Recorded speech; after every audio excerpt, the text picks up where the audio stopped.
Assalamualaikum warahmatullahi wabarakatuh. Saya Anis Mahmuda dari SMPN 1 Gunung Jati.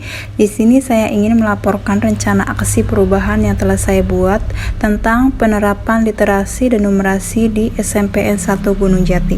Baik, seperti yang terlihat di slide pertama tentang latar belakang kenapa diadakannya kegiatan orientasi P3K, bertujuan untuk memberikan pengetahuan dalam rangka pembentukan wawasan bagi P3K, serta hal tersebut dapat diterapkan di dalam pelaksanaan kegiatan belajar mengajar di sekolah bagi guru. Kedua, mengenai maksud dan tujuan diadakannya kegiatan orientasi P3K. Di sini diharapkan peserta mampu memahami program orientasi dan mengenai nilai dan etika instansi pemerintah, serta mampu mengaktualisasikan nilai-nilai dasar ASN berakhlak. Waktu dan tempat pelaksanaan orientasi P3K yaitu tanggal 13 sampai 30 November melalui Google Meet dan juga Classroom. Selanjutnya yaitu visi dan misi Kabupaten Cirebon. Visi dan misi Kabupaten Cirebon yaitu terwujudnya Kabupaten Cirebon berbudaya, sejahtera, agamis, maju, dan aman. Slide selanjutnya yaitu SOTK OPD Dinas Pendidikan Kabupaten Cirebon. Seperti yang ditampilkan di dalam slide, terdapat beberapa struktur yang berada di lingkup Dinas Pendidikan Kabupaten Cirebon. Selanjutnya yaitu visi, misi, dan strategi SMP Negeri 1 Gunung Jati. Visi dari Sekolah SMP Negeri 1 Gunung Jati yaitu terwujudnya sekolah yang berprestasi dan berimtak. Berimtak berarti beriman dan bertakwa. Selanjutnya misi, terdapat 7 misi di dalam SMP Negeri 1 Gunung Jati. Selain visi dan misi, terdapat strategi yaitu untuk berkolaborasi untuk bersinergi dalam upaya berprestasi. Lingkup struktur organisasi SMP Negeri 1 Gunung Jati yaitu ada kepala sekolah, ketua komite, dan segala staf yang bertugas di dalam SMP Negeri 1 Gunung Jati dan bertugas sesuai dengan tupoksinya. Tugas pokok saya menjadi P3K di SMP Negeri 1 Gunung Jati yaitu sebagai guru bahasa Indonesia mengajar kelas 9 dan juga sebagai wali kelas 9. Saya menjalankan tugas pokok saya sebagai guru bahasa Indonesia sesuai dengan apa yang dituliskan di dalam SKBM, yaitu mengajar bahasa Indonesia selama 24 jam dalam 1 minggu. Dengan berdasarkan tugas tersebut, saya melaksanakannya dengan sebaik mungkin dan juga semaksimal mungkin. Selanjutnya yaitu inti dari apa yang akan saya sampaikan yaitu matriks perencanaan aksi perubahan. Seperti yang terdapat di dalam slide, terdapat 10 aksi perencanaan yang ingin saya buat. Namun di dalam video ini saya hanya ingin menampilkan satu sampel atau satu contoh bagaimana menerapkan literasi di sekolah.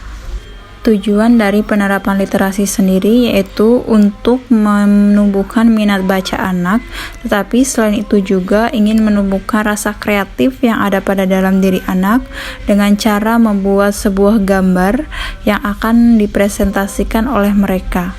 Seperti yang di awal yaitu judul penerapan literasi dan numerasi di SMP Negeri 1 Gunung Jati, yaitu dengan cara pembiasaan membaca cerpen selama 15 menit dan setelah itu anak membuat sebuah bagan alur yang dibuat melalui gambar.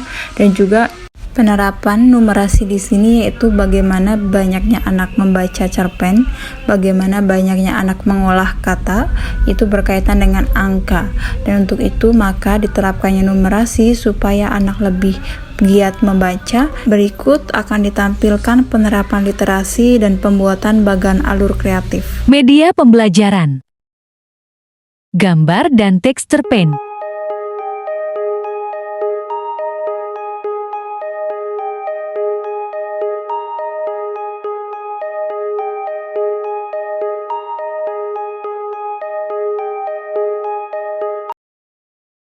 Kegiatan 1, berdoa sebelum belajar.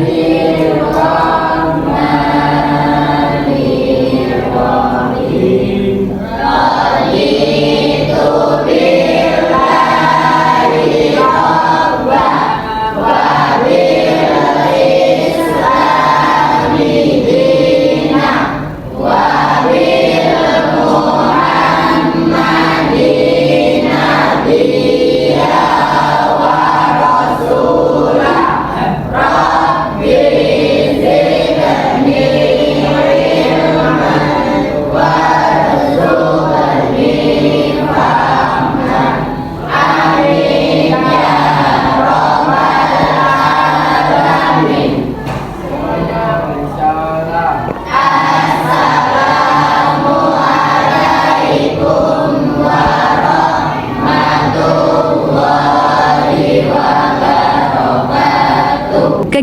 Kegiatan kedua, absensi. Agustin.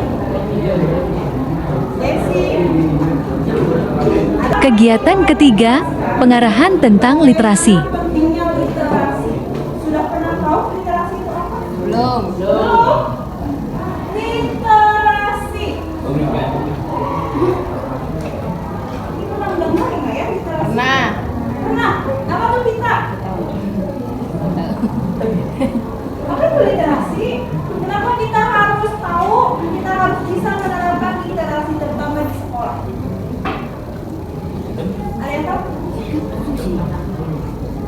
Membaca itu adalah contoh dari literasi. Di sekolah, apalagi bahasa Indonesia, yang penting adalah kalian harus bisa menerapkan literasi itu. Ya, membaca buku, membaca novel, membaca cerpen, bahkan membaca WhatsApp itu juga termasuk literasi. Jadi kalau kalian menerima informasi dari wali kelas langsung bisa memahami ketika sudah membaca grup ya, ada informasi kalian tidak perlu menanya lagi ke wali kelas, itu berarti artinya kalian literasinya sudah bagus. Ya. Sudah setiap hari membaca buku, sudah setiap hari membaca novel, itu artinya literasinya sudah diterapkan. Kalian sudah belum menerapkan literasi?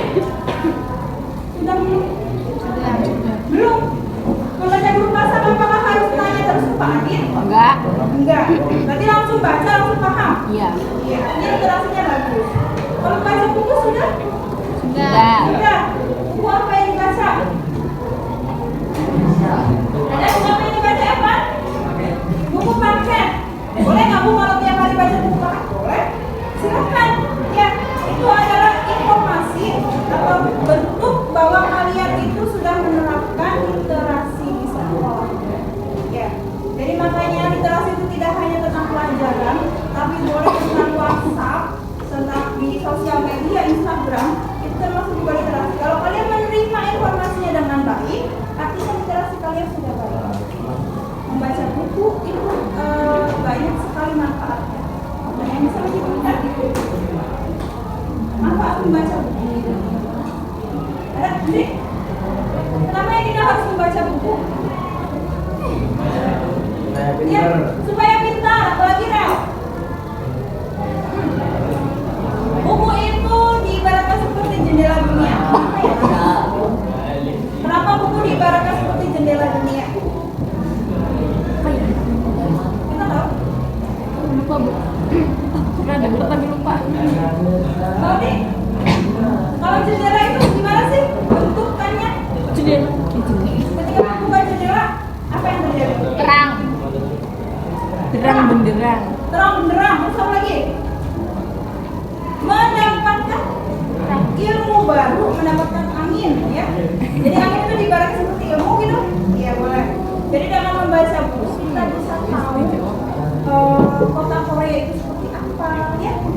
Tidak usah ke Korea, tidak usah ke Cina, tapi kita bisa dengan membaca buku. Itu adalah bentuk bahwa buku itu jendela dunia. Artinya kalian dengan membaca buku kalian bisa keliling dunia tanpa perlu menaiki pesawat, tanpa perlu harus pergi ke negara tersebut.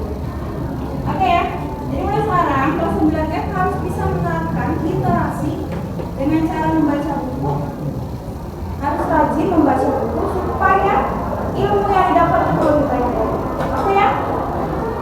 Oke kan Kalina? Oke. Kegiatan Hari ini keempat, kalian kegiatannya pemberian adalah materi membaca dan penugasan. cerpen. Ibu kasih waktu 15 menit ya.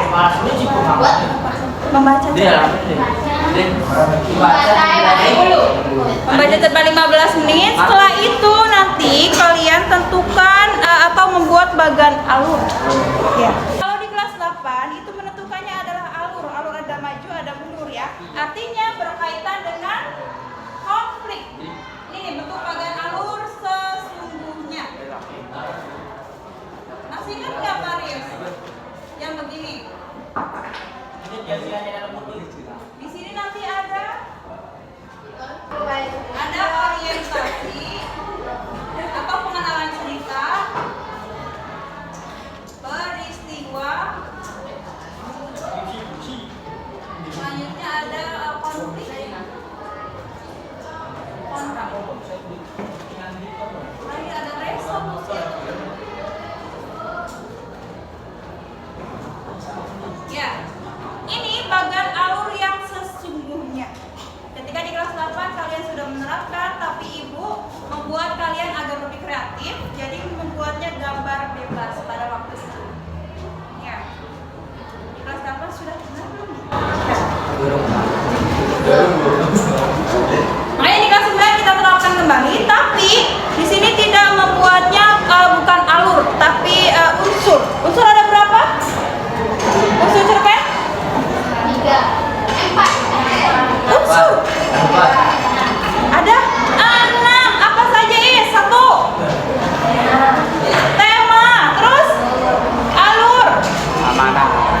Sudut pandang, tokoh, amanat,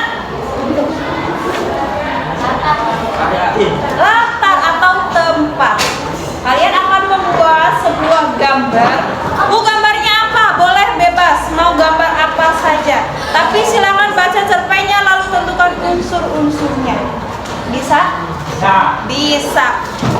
Bu, kalau gambarnya sama dengan yang lain boleh tidak? Kalau bisa jangan.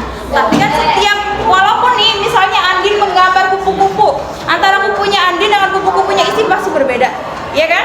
Ya, jadi boleh silakan. Oke, udah siap ya? Paham ya? Paham.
Kegiatan ketujuh, presentasi hasil.